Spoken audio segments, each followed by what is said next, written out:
Let's dive into one of the most brilliant and kinda weird tricks in social psychology. It's called the Ben Franklin effect, and honestly, it flips everything you think you know about getting people to like you completely on its head. Okay, so just picture this for a second. There's someone you really want to win over. Could be a new colleague at work, maybe a distant acquaintance, or even a boss who seems a little frosty. What's your gut instinct? What's the first thing you do? If you're anything like me, your brain probably jumps to, I know, I'll do them a favor.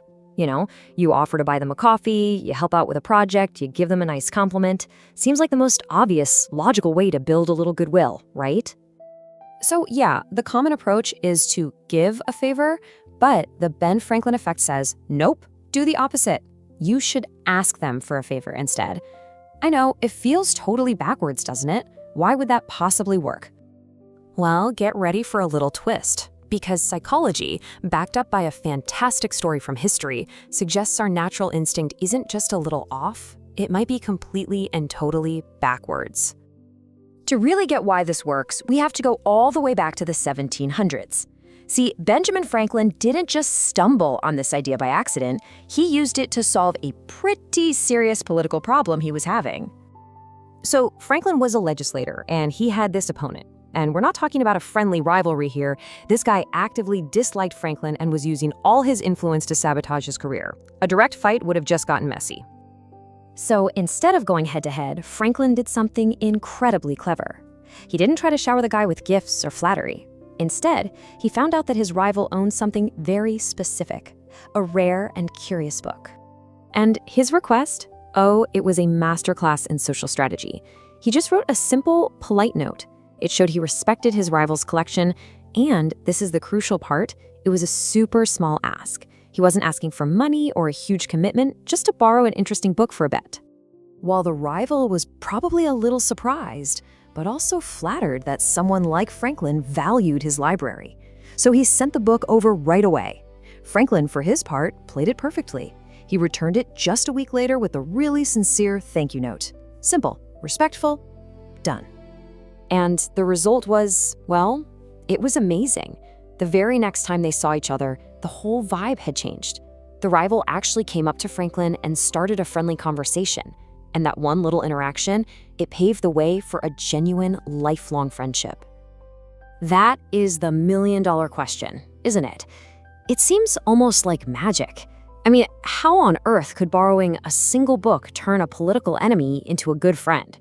Well, it's not magic. It's psychology. You see, the secret behind all of this is a really powerful quirk of the human mind. Our brains are basically wired to want consistency. They absolutely hate being contradicted. This feeling of discomfort actually has a name. It's called cognitive dissonance. It's that awkward, tense feeling you get when you hold two conflicting thoughts in your head at the same time. Or, when your actions don't match up with your beliefs. And your brain's number one job is to get rid of that tension. So let's just peek inside the mind of Franklin's rival for a second. He's just done something, a kind favor, that directly contradicts a belief he holds. Now his brain has a little puzzle it needs to solve.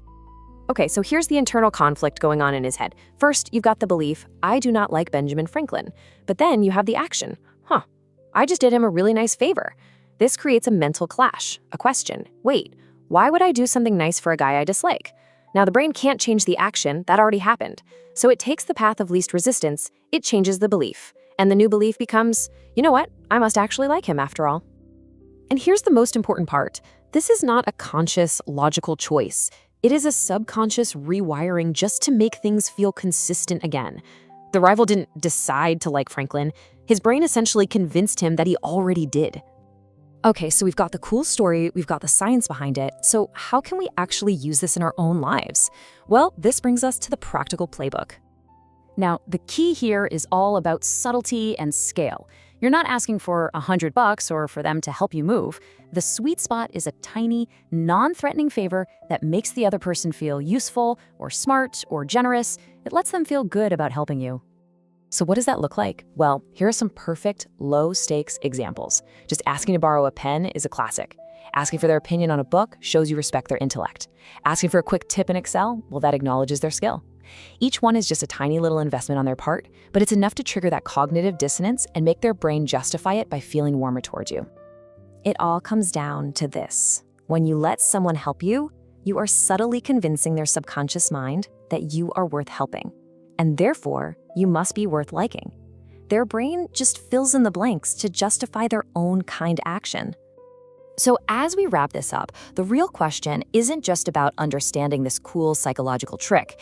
It's about actually using it. So think about your life right now, your job, your friendships.